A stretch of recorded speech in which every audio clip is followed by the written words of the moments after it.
every year we always get down to the very last cut and we are always like, what's going to happen? Like, what just happened? And, why did it happen? And I think that's kind of what we saw from the Minnesota Vikings today, especially, again, my team being the Minnesota Vikings. I'm given the opportunity to be able to take a look at what they do and just not be shocked, just go with the flow, because I know that there is a bigger plan that is better than mine, way beyond it. Like, let's be real about it. If it was me, Adrian Peterson would still be a Viking, and AP baby. I watched his 296-yard video today, but today we're talking about getting way off track, but we're talking about the players that were cut by the Minnesota Vikings, and players that, quite honestly, I don't think should have been cut, plus some surprise trades in there. A little bit of a spoiler alert. So right there, we'll start with quarterback Sean Mannion. Not shocked, and I'm kind of grateful, because it's looking like it. So it was Kellen Mond and Nick Mullins, it was Kellen Mond and Sean Mannion that were both released. Nick Mullins will stick with the Vikings. I'm okay with that. I am absolutely 110% okay with that. You had cornerback Nate Hairston, him and Perry Nickerson, who also got cut. I mean, I just saw those two, and it's just like, they're two good players, but I think that at the end of the day, the Vikings have a lot of young talent in terms of cornerbacks on their roster, and it made sense. So the two corners cut there, players that were cut as well from the Vikings: safety Mike Brown, receiver Dan Chisena. He might make the practice squad because I think there's 16 spots this year. So he's been one of those guys that's been a gunner, but he seems to lack body control when he's trying to make a tackle. But he's probably the fastest dude on the field when he's out there being a gunner. Tight end Zach Davidson. This one, a little bit of a shock for me, kind of not really, but kind of underperformed at times during the preseason. Had himself a strong game that last game of the season, and I do think it was kind of one of those things where he had to show out against the Broncos, and he did. Guard Wyatt Davis, man, oh man, I'm a little sad. The former third round pick, out of Ohio State, he was so fun to watch in college, and now he's no longer going to be with the Vikings. Might make the practice squad, but I doubt it. I don't know. We will have to see.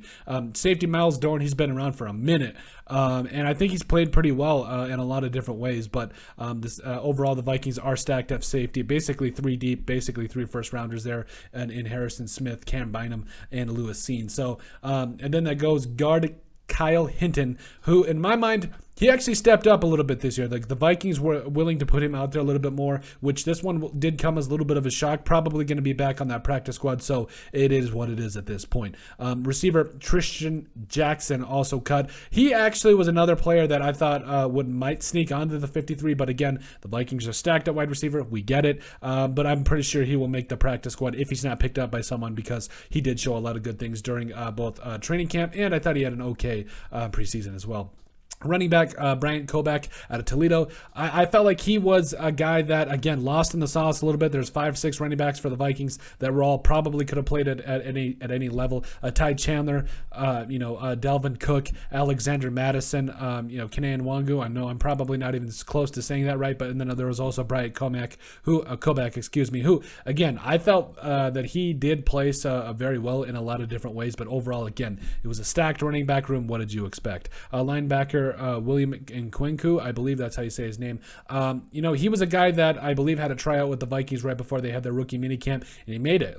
He was one of those guys that he flew around, made plays, but overall it's tough to see. I bet he will make the practice squad though. Linebacker Blake Lynch has been around the Vikings for a couple of seasons now. There's been flashes where Blake Lynch has actually played very well, but overall it is a completely new front office, is a completely new coaching staff that is making these decisions, so you kind of get it. Outside linebacker Zach McLeod, who at one point looked like there was a chance he was going to make the 53, but overall did not come to fruition. But the former Miami Hurricane out there, I felt did show that he at least deserves a practice squad spot. So we'll have to see how that all comes out. Tight end Nick Muse, I believe it was Kwesi's.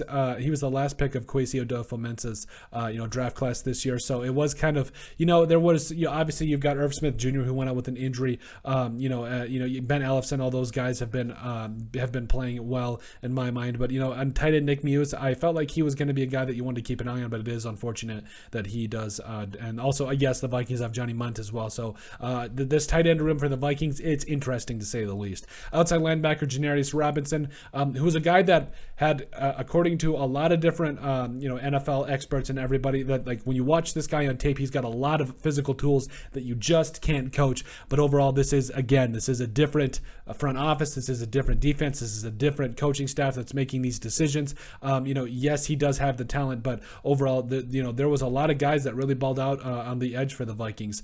Guys like Patrick Jones was a guy, Patrick Jones the second, I believe. But overall, you got Za'Darius Smith, you got Danielle Hunter, but it is one of those things where you are very excited about the rest of this roster. But Za'Darius Robinson, obviously the odd man out there. Defensive lineman TJ Smith, also not making the squad. Center Josh Sokol, linebacker Chaz Surratt, the former third-round pick out of North Carolina, was flying around making plays in college, but again, you get a new linebacker room here and a new defensive scheme. I think Chaz Surratt is more of a 4-3 linebacker, and the Vikings look like they're going to be making that transition to a 3-4. Defensive lineman Jalen Twyman, this one hurts. Like, listen to his draft video from last year. It's rough. It is absolutely rough. You love Jalen Twyman. You love everything he brought just from an attitude. He was going to play his heart out for you, but you just didn't do enough. Like, unfortunately, very unfortunately, did not do enough to be able to make the 53. Might be a practice squad guy, but overall didn't do enough. And then finally, the biggest surprise of the day for me, Armond Watts. Yes, that's right. Starting defensive lineman Armond Watts. Like, the Armond Watts, yes, that had 5 sacks last year for the Vikings. The Armond Watts that was really coming into his own for the Vikings, yes. And I believe it was a cap-saving move. I believe that with the Jesse Davis trade, which we'll get into in a second. Those two moves combined, I believe the Vikings saved like $2.7 million. But yes, they also traded for, what was it, Justin Blackluck? We'll get into all that in a second. But overall, this one hurts. I loved Armond Watts, him coming out of Arkansas, as I like to say. Just kidding. But he was a stud, just a guy that got after it on the edge, and this one hurts. So I do think it will be interesting overall. But yes, the Vikings did also trade for Ross Blackluck, who was a former second-round pick a couple of years ago by the Houston Texans. He's a guy that last year had a couple of sacks and everything, so I get why the cut, but also the trade for him. But also again at the same time it was a little bit shocking, and again I do think it is going to be potentially something that they could regret. Then as we mentioned, yes, the Vikings traded Jesse Davis to the Pittsburgh Steelers in exchange for a conditional 7th round pick in the 2025 NFL draft. I believe it has to be something along the lines of he has to play or be active for like 9 or 10 games. It's something like that. But then, yes, they also traded a 6th round pick from next year's draft to the Texans for Ross Blacklock. So, again, you got to be one of those, you got to be looking at it from the perspective of, yes, you do realize that there is cap savings that needs to happen, but overall, and by the way, yes, and there was also a 2023 7th round selection. I do think it was, that was going to the Texans as well. But again, it shocked me. Like, I was not ready for that. That was something that I felt at the very end of the day. Armond Watts was clearly the better player. You find other ways to get that money and not cut him, but it is what it is. He's going to get claimed by another team and he's going to go dominate, but it is what it is at that point. So, but that is it. I believe all of the practice squads will be set by all 32 NFL teams tomorrow, Wednesday, which will be very interesting. And I'm certainly going to be taking a look at that. And yes, I get also the fact that Armond Watts, there's that chance that you're holding out hope. So you're telling me there's a chance he's probably not going to make it back on the practice squad. Like, he's a very good player. There's a lot of NFL teams that are going to go ahead and take a flyer on him. But that's it. That's a look at all the players that were cut by the Minnesota Vikings. That is very unfortunate. You do wish them nothing but the best and nothing but prayers moving forward, but that is who was cut. Make sure you guys like and subscribe down below. Leave a like and a comment. It helps people find the show. We greatly appreciate all the support that we've gotten and continue to get. You guys are all truthfully awesome. We love every single one of you. Down in the description below, you'll find all of our social media platforms.